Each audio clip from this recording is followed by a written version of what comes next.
नमस्कार, मैं अभिषेक और आप देख रहे हैं राजधानी टाइम्स। हमारे साथ पत्रकार मामून जी हैं।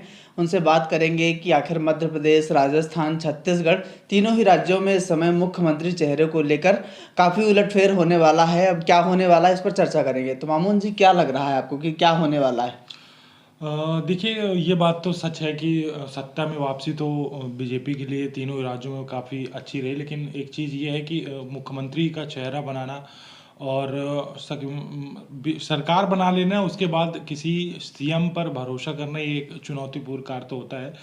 तो ये चीज़ तो इस बार तो सच है कि अभी तक जो भी चेहरे सामने आने वाले हैं, जो अभी जो फिलहाल जो खबरें हमारे पास सूत्रों के हवाले से आ रही हैं कि तीनों ही राज्यों में कोई नया चेहरा होगा। वहाँ अगर बात की जाए तो वसुंधरा राजे सिंधिया राजस्थान में सीएम नहीं होंगी, और रमन सिंह को लेकर के जो दावेदारी पेश की जा रही थी छत्तीसगढ़ में, वहाँ भी उनका भी अभी फिलहाल तो यही समझ में आ रहा है कि रमन सिंह भी नहीं होंगे। और मध्य प्रदेश की रही बात, तो शिवराज पर भरोसा किया जा सकता है, लेकिन कुछ ऐसा लग रहा है कि उनका भी इस बार मतलब संगठन में कई बार इस बार बदलाव के लिए सोचा गया है कि सीएम शिवराज से हट करके कोई दूसरा नाम सोचा जा रहा है। और शिवराज से हट करके अगर नाम देखा जाए तो एमपी में कई ऐसे दावेदार हैं, जिसमें ज्योतिराज सिंधिया का नाम भी चर्चा चल रहा है। और गोपाल भार्गव का गोपाल नाम भी भार्गव आया है, है नरेंद्र सामने। सिंह तोमर है, कैलाश विजयवर्गीय हैं, प्रहलाद पटेल हैं। तमाम ऐसे नाम हैं जो अपनी दावेदारी ठोक ठोक रहे हैं। वीडी शर्मा का भी नाम इसमें सामने आ रहा है। तो अब फिलहाल देखिए, अभी कल बैठक भी होने वाली है पीएम मोदी की, हम्म। संसदीय दल की लेकिन बैठक है। इस बीच ये खबरें आ रही हैं कि कुछ सांसद जो हैं और मंत्री जो चुनावी मैदान में थे, चाहे राजस्थान के हों, मध्य प्रदेश के हों, हम्म। वो दिल्ली गए हुए हैं। उसके बाद से चर्चाओं का बाजार और गर्म हो गया है कि ये आखिर दिल्ली क्यों गए हैं, क्या ऐसी बात हो गई। तो उसको लेके क्या आप मानते हैं कि ये जो प्रहलाद पटेल हों, हम्म। नरेंद्र सिंह तोमर हों, या बाकी भी नेता जो गए हुए हैं, रीति पाठक हों, तो इसके पीछे क्या लग रहा है कि ये क्यों गए हैं? नहीं, देखिए, जाहिर सी बात है, अगर सरकार बन गई है तो उसके बाद संगठन और कैबिनेट में किन किन को लेकर के लोगों को रखना है, क्योंकि इसके बाद मोदी मतलब केंद्र सरकार को 2024 की तैयारी करना है। तो जो मंत्रिमंडल का विस्तार होगा, किसको चेहरा बनाया जाए, किन किन जाति समीकरण को रखते हुए उस पर रखा जाए, तो इन सब चीज़ों कर इन सब चीज़ों को उस पर हाँ बिठा करके सब हाँ। चीज़ें चर्चा की जा रही है। उसके बाद जाहिर से ये तो मतलब जाना तो तय ही था। सिर्फ ऐसा नहीं है कि सिर्फ एमपी से ही मेन हाँ मंत्री जा हाँ। रहे हो। छत्तीसगढ़ की बात की जाए तो वहाँ से भी कई मंत्री हैं, और राजस्थान के भी मंत्री हैं। तो एक औपचारिक ये चीज़ें हैं, तो वो तो होती ही तो रहती हैं। चलिए, ये चीज़ तो हो गई कि मतलब ये औपचारिक चीज़ें हैं और ये होती रहेंगी जब तक ये मुख्यमंत्री चेहरे का ऐलान नहीं हो जाएगा। लेकिन जो कयास लगाए जा रहे हैं उसमें मध्य प्रदेश में आप पहले नंबर पर किसको पाते हैं? फिलहाल तो नो डाउट मुझे लगता है कि सिर्फ शिवराज सिंह चौहान ही, और दूसरी भी वही होंगी। हाँ, तीसरी अगर मैं 80% अगर बात करूँ तो शिवराज सिंह चौहान ही अभी दावेदार है। और मुझे लगता है कि 2024 के चुनाव को देखते हुए केंद्र जो केंद्र हाँ, की लोकसभा सरकार के है, चुनाव। उसके हिसाब से शिवराज को ही एमपी में आप वो पे छत्तीसगढ़ में रमन को रख सकते हैं, जो भी वहाँ पर ऑप्शन है, लेकिन एमपी के लिए मुझे सिर्फ शिवराज सिंह चौहान ही लगते हैं, क्योंकि उनके नेतृत्व में संगठन के साथ जो अभी तक चला आता हुआ है, तो वो शिवराज चौहान सबसे परफेक्ट रहेंगे मेरे हिसाब से। तो बल्कि लोगों की पसंद है, कई बार सोच रहे हैं कि जो इस बार का चुनाव था, जो थोड़ा सा कांग्रेस के फेवर में जाता हुआ अगर देख रहे थे तो अपन, तो शिवराज के मोदी मैजिक तो था ही, लेकिन शिवराज की वो चेहरा से उस चेहरे से उबे हुए लोग थे, तो वो चाहते थे कि शिवराज को इस बार हटाया जाए। तो और मामून, एक बात ये भी है कि अभी मैं कोई अखबार पढ़ रहा था, उसमें ये आया कि जो मध्य प्रदेश, राजस्थान, छत्तीसगढ़ तीनों ही राज्यों में जो वोट शेयर था वो ओवरऑल मिला दिया जाए तो कांग्रेस वोट शेयर में आगे थी। बिल्कुल। तो ऐसे में कहीं ना कहीं जो लोकसभा को लेके तैयारियां तो चल रही हैं, पर ये उनके लिए एक खतरे की घंटी भी है। और इसको लेके क्या तैयारियां लग रही हैं कि क्या कर रहे हैं वो लोग? बिल्कुल, जिस तरह से आज ही आपने देखा कि छिंदवाड़ा, कल सीएम स्वराज जी दिल्ली नहीं गए, बल्कि छिंदवाड़ा में उन्होंने अपने 2024 को लेकर के मिशन 29 लॉन्च कर दिया है। तो ये बात तो तय है कि भले ही बीजेपी की कांग्रेस की सरकार इन तीनों राज्यों में नहीं रही हो, लेकिन जब इंडिया गठबंधन की बात की जाए तो तमाम ऐसे राजनीतिक समीकरण बन रहे हैं जो केंद्र की सरकार को चुनौती दे सकते हैं। तो आज कमलनाथ भी दिल्ली में है फिलहाल, तो उनकी भी समीक्षा बैठक की जाएगी। और उन्होंने भी बोल दिया है कि कमलनाथ ने भी लगभग बोल दिया है कि ये सब जो जो गलतियां हुई अभी, उनको मैं भूल करके 2024 की रणनीति पर हम जो प्लानिंग करेंगे उस पर आगे बढ़ेंगे। और जाहिर सी बात है, उनको करनी भी चाहिए, क्योंकि 2024 के 2000 इंडिया गठबंधन है अब। तो उसके हिसाब से उनको तैयारी करनी ही पड़ेगी। चलिए, कमलनाथ का नाम आया तो अब उन पर चर्चा कर लेते हैं कि मध्य प्रदेश में अगला पीसीसी चीफ कौन, प्रदेश कांग्रेस कमेटी का अध्यक्ष कौन? हाँ, ये चीज़ तो है, मुझे लगता है ये 2-3 दिन में क्लियर हो जाएगी, क्योंकि कमलनाथ दिल्ली में है और समीक्षा बैठक की जा रही है। हालांकि मैंने जहाँ तक लोगों से कांग्रेस के कार्यकर्ताओं से, जो युवा कांग्रेस कार्यकर्ता हैं उनसे बात की, तो उनका तो यही कहना था कि जीतू पटवारी को ही पीसीसी चीफ बनाया जाना चाहिए, लेकिन वो अब फिलहाल तो विधायक नहीं है। लेकिन एक चीज़ अभिषेक जी, मैं आपको बताता चलूँ कि जीतू पटवारी को लेकर के थोड़ा मतलब मैंने ये सुना कि वो संगठन में उतनी उस तरह से उनकी बेहतर छवि नहीं है कि वो इस संगठन को आगे लेकर के चल सके उतने सीनियर में, क्योंकि एक तो बड़ी चुनौती ये हो जाएगी कि जो उनसे सीनियर है फिर उनको वो जूनियर, फिर उनको सीनियर सीनियरिटी यूनिटी के साथ में कांग्रेस में सबसे बड़ी चुनौती यही हो जाती है कि अगर इसलिए गोविंद सिंह को इसलिए बनाया गया क्योंकि वो सीनियर थे, नहीं थे प्रतिपक्ष। कमलनाथ को इसलिए बनाया गया क्योंकि वो लेकर चल सकते हैं दूसरों को। अगर वही यही चुरहट से जो विधानसभा जो अजय सिंह को लेकर के बात की जाए तो फिर वही की हो जाएगी कि सिर्फ वहां पे रहे और वो संगठन को लेकर के नहीं चलते। तो हालांकि अब देखिए, तो गर्व पे है और मुझे लगता है कि 2-3 दिन में फैसला तो हो जाएगा। और एक चीज मैं आपको बताता चलूँ कि उमंग सिंघार का नाम काफी क्लियर चल रहा है, क्योंकि वो आदिवासी नेता है और सीनियर है, उतने सीनियर नहीं, लेकिन हाँ ये चीज है कि वो सीनियर है, आदिवासी चेहरा है, युवा है और एक वक्ता भी है। तो उसके कंपैरिजन में देखूं तो अगर कमलनाथ के बाद कोई अगर बन सकता है तो उमंग सिंघार की बन सकती है। तो उमंग सिंघार को लेके आप कह तो रहे हैं कि बन सकते हैं, लेकिन जो दिग्विजय सिंह के साथ उनका रिश्ता रहा है पिछले समय में, उसको लेकर कहीं ना कहीं ये लग रहा था कि हाँ, ये खटास तो है। लेकिन उन्होंने अभी माफी मांग ली है, हालांकि ये चीजों को माफी तो उन्होंने मांगी है और अब तो क्या दिग्विजय सिंह दिल से माफ कर पाएंगे?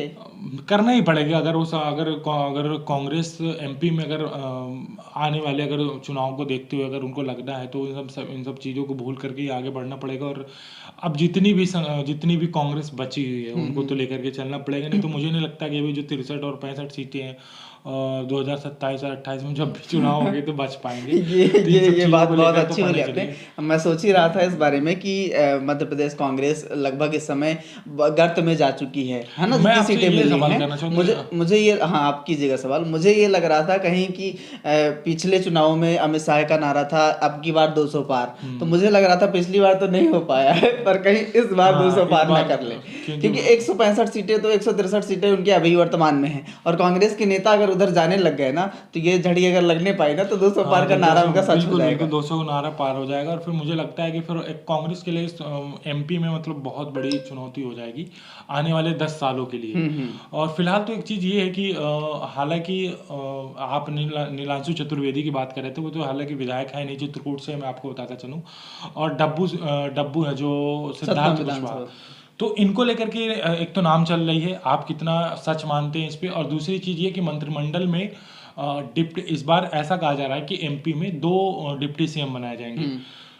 सीएम जो कुछ भी होगा, लेकिन डिप्टी सीएम को लेकर के एक नाम चल रहा है राजेंद्र शुक्ला का। हाँ। आप कितना सच मानते हो और क्या वाकई इन खबरों पर कुछ जान है या फिर हवा है? देखिए, मुझे नहीं लगता है कि राजेंद्र शुक्ला को डिप्टी सीएम बनाया जाएगा, क्योंकि वीडी शर्मा भी कहीं ना कहीं उस क्षेत्र में अच्छी पकड़ रखते हैं और पहले से ही ब्राह्मण चेहरा भारतीय जनता पार्टी के नेतृत्व में है मध्य प्रदेश में। तो ऐसे में मुझे नहीं लगता है कि राजेंद्र शुक्ला को डिप्टी सीएम बनाया जाएगा। अगर साधने की ही कोशिश की जाएगी तो गोपाल भार्गव और कैलाश विजयवर्गीय, ये कहीं ना कहीं जैसे सागर का पूरा बुंदेलखंड का जो क्षेत्र है गोपाल भार्गव के कहीं ना कहीं पकड़ में है, और इधर मालवा की बात कर लें तो कैलाश विजयवर्गीय का है। तो इन दोनों में से मुझे लगता है कोई ना कोई डिप्टी सीएम जरूर बनेगा।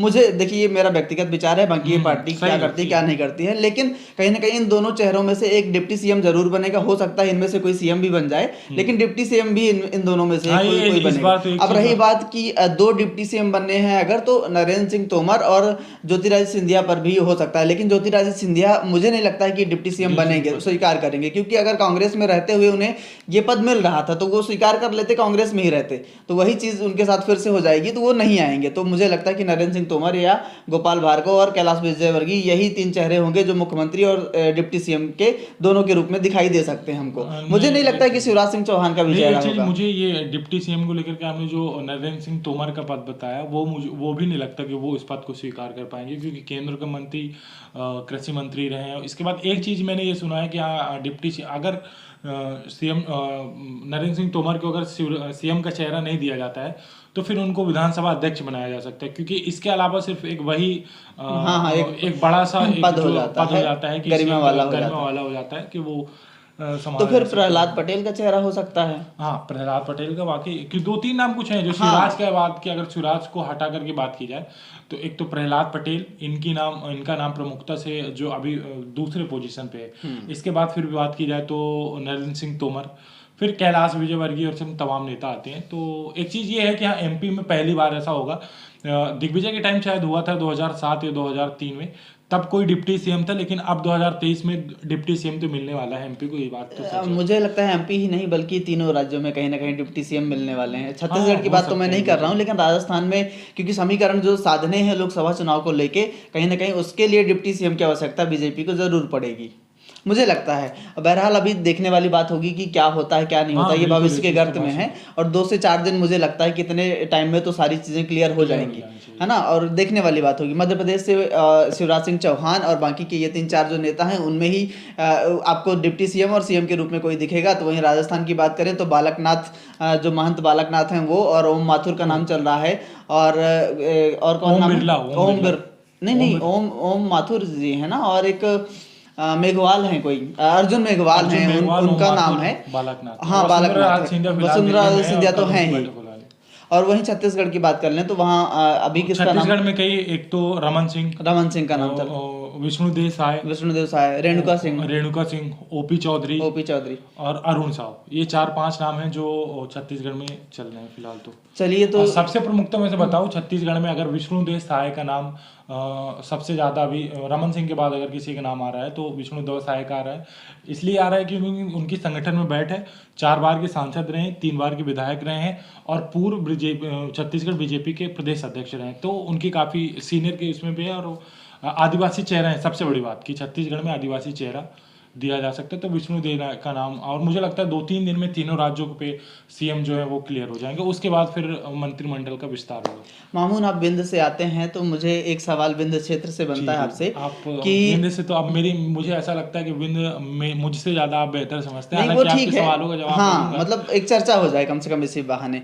तो आप मुझे ये बताइए कि सतना से गणेश सिंह चुनाव हारे हैं। ये जो 5-6-7 मंत्री थे, सांसद थे, उनमें से एक गणेश सिंह का भी नाम था। सतना से चुनाव हारे हैं, सिद्धार्थ कुशवाहा कांग्रेस से उन्होंने चुनाव हराया है इनको।